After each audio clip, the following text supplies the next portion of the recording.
Last month, I took a little trip to San Francisco. It was only for a couple of days, but something happened there that got me feeling really motivated to be creative. And I mean, really motivated. Like, my brain was going, I want to draw. We need to do it right now. Right now. Why are we still here? Go back to your hotel room. Get your sketchbook. So anyway, on this trip, I went to the Daeyoung San Francisco Museum of Fine Art. They had a special exhibit on manga authors, and being a huge weeb, I of course just had to see it. And in front of the exhibition, they had a bunch of gachapon machines.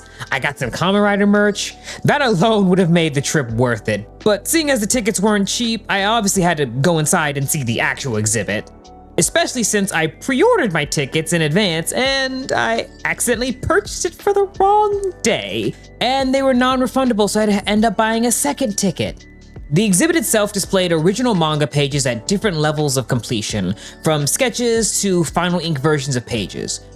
The mangaka showcased were Chiba Tetsuya and Takamori Asao, Akatsuka Fujio, Takahashi Rumiko, Taniguchi Jiro, Ito Junji, Okimoto Shu with Agi Tadashi, Yamazaki Mari, Araki Hirohiko, Yamashita Kazumi, Tagame Gengaro, Yoshinaga Fumi, Oda Eiichiro, Tite Kubo, Ikeda Ryoko, and Tanami Keiichi.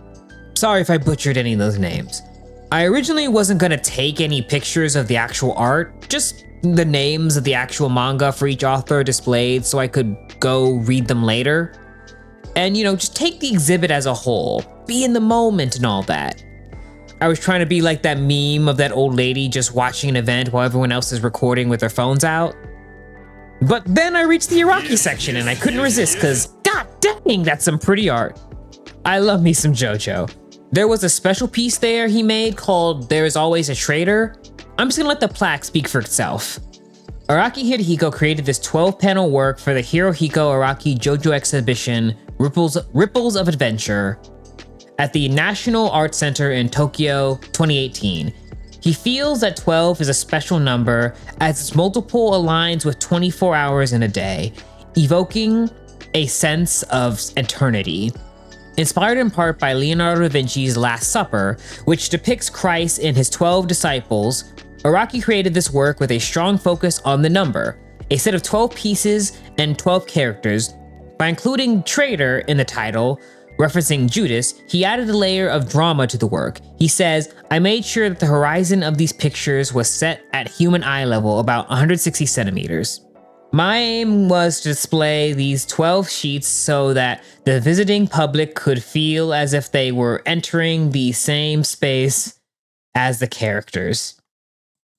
This piece was so cool. I even bought a smaller version of it made of cardstock from the gift shop. Anyway, the part of the exhibition that impacted me the most was actually in the beginning, where they displayed the art of Akatsuka Fujio, who I had never heard of before this. Paired with each artist were audio clips talking about their different works and history, and his had some interviews with his daughter, and in one she talked about her father's character Beshi, who was this little frog guy who kept popping up throughout the exhibit. I didn't really have an interest in the design at first, but then I heard her talking about how he designed him and his other characters in a simple way so that anyone, even a kid, could draw it. And that just really stuck with me. This idea that a drawing doesn't need to be elaborate or super detailed to be effective. That something as simple as a stick figure can still be used to make art that affects people. However, the thing that gave me the burst of creativity that I mentioned before was actually not in the manga exhibit. Maybe it was a combination of the manga exhibition and what I saw next, but the urge didn't really flare up until I went to a different exhibit within the museum. Since I screwed up and ended up having to buy 2 tickets, I thought I might as well look around the rest of the museum and get my money's worth. I didn't expect any of the other art to really impact me as much, but then I walked into the Arts of Indigenous America exhibit, and I can't really explain it, but I've always loved the incorporation of strange creatures in design, the animal vases and totem poles, and those carved murals with warriors combined with creature elements. The aesthetics has always attracted me. I did immediately start sketching once I got back to my hotel. None of the sketches really turned out well, but it felt like I was on the precipice of figuring something out. And if I keep trying to find things that inspire me, I feel like I might figure out what that thing is and maybe more? I don't know. That's all I have to share for now. I'm still planning on releasing the fan art video I mentioned last time, but making these videos has become rather time consuming, so I plan to make some changes to potentially make things easier. I'm still thinking about it. Anyway, have a good morning, noon, or night. Whatever time of day it is for you, I just hope you have a good one. Later.